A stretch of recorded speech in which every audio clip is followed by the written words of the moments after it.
Un parcours de combattants pour trouver un puits, pour se procurer de l'eau potable, bravant des collines rocailleuses.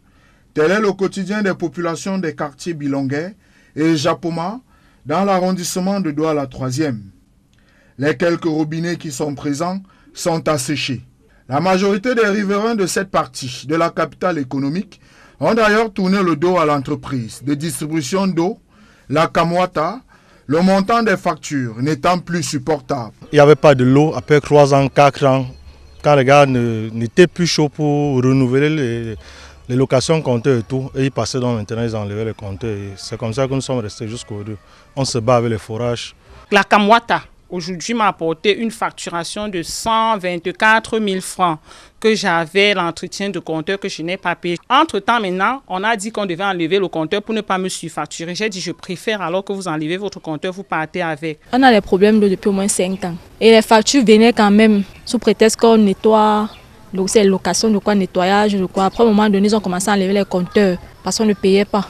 Un puits, le seul du coin, dessert tout un bloc de quartier. Pour y avoir de l'eau, il faut avoir de la force physique pour voir un seau d'eau monter ces 18 mètres de profondeur. C'est disponible pour les gens du quartier, pour ceux qui veulent venir puiser, viennent puiser. Rien que pour boire, c'est pour boire que nous ne buvons pas. En dehors de ça, nous utilisons pour tout faire. Pour boire, il y a les forages un peu de partout là. Hormis les eaux de pluie qui aident de temps en temps, les forages sont l'option la plus sollicitée dans ces quartiers de Douala. Malheureusement pour les ménagères, c'est loin d'être une solution. Et j'utilise l'eau du forage. Pour utiliser cette eau, je dois la traiter avec quelques gouttes de chlore. Et avec cette eau, je ne fais pas la banane glacée, je ne peux pas faire du ngondré, je ne peux non plus faire la sauce gombo. Quand tu prépares avec, ça devient noir. La sauce même gombo devient noire, le ngondré devient noir. La couleur n'est pas agréable sur la table. Cette source est l'un des rares points d'eau où s'approvisionnent les habitants du quartier d'Ibom 2. En dehors de celui-ci, un puits et les forages sont les seules options qu'ont les populations de ce quartier qui n'ont pas vu couler leur robinet depuis 14 ans.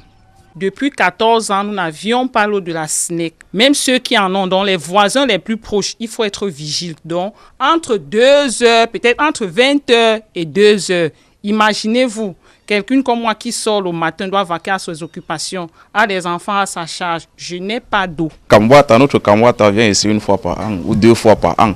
Ici, il faut parcourir de multiples kilomètres pour avoir de l'eau potable dans les ménages.